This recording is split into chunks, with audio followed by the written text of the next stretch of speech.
Mister காசிப்ல நம்ம அடுத்ததா பார்க்க போற காசிப் யாரோட காசிப் அப்படின்னு பார்த்தீங்கன்னா நம்ம சந்தானம் இருக்காரு பார்த்தீங்களா.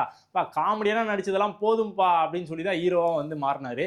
ஹீரோவா வந்து நடிச்சதெல்லாம் போதும்பா, காமெடியனா மாறதுக்கு நான் ரெடிப்பா. அது யார் கூட மட்டும் நடிப்பேன் அப்படின்னு பார்த்தீங்கன்னா ஆர்யா கூட சேர்ந்து மட்டும் தான் நான் நடிப்பேன் காமெடினா. பாஸ் என்கிற பாஸ்கரன் எப்படிப்பட்ட ஒரு படம், அதோட செகண்ட் வெர்ஷன் எடுக்கிறீங்க இல்லைன்னா வேற வெர்ஷன் எடுக்கிறீங்க, காமெடினா வந்து ஒரு ரோல் தேவைப்படுது அப்படின்னா நான் இருக்கேன்ப்பா அப்படின்னு சொல்லி எப்பேற்பட்ட நடிகர் இருந்தாலும் சரி இந்த மாதிரி ஒரு விஷயத்தை வந்து சொல்ல மாட்டாங்க. பிகாஸ் நட்புன்னு என்னன்னு தெரியுமா அப்படின்னா கண்டிப்பாக பெஸ்ட் எக்ஸாம்லாம் இவங்க 2 பேர் தான். ஸோ நண்பனுக்காக நான் இதை கண்டிப்பாக பண்ணுவேன் அப்படின்னு சொல்லி ஆணித்தரமாக வந்து பல வருஷத்துக்கு முன்னாடி வந்து நம்ம சந்தானம் சார் வந்து சொல்லியிருந்தாரு.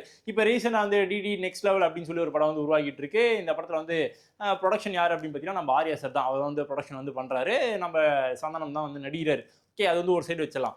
அடுத்ததாக வந்து ரீசெண்டாக ஒரு விஷயத்தை வந்து ரிவீல் பண்ணியிருக்கிறார் நம்ம சந்தானம். ஒரே ஒரு படத்தில் மட்டும் நான் காமெடியாக நடிக்கிறதுக்கு ரெடி அப்படின்னு சொல்லி சொன்னார். ரீசெண்டாக சொல்லியிருக்கிறார். அது யார் கூட அப்படின்னு பார்த்தீங்கன்னா எஸ்டிஆர் கூட சேர்ந்து நடிக்க போகிறதா இன்ஃபர்மேஷன் வந்துட்டு இருக்குது. என்னப்பா இதே பல வருஷத்துக்கு முன்னாடி ஆர்யா சார் கூட சேர்ந்து நடிக்கிறது நான் ரெடின்னு சொன்னார். இப்போ வந்து எஸ்டிஆர் கூட சேர்ந்து நடிக்க போகிறாருன்னு சொல்லி சொல்கிறீங்க.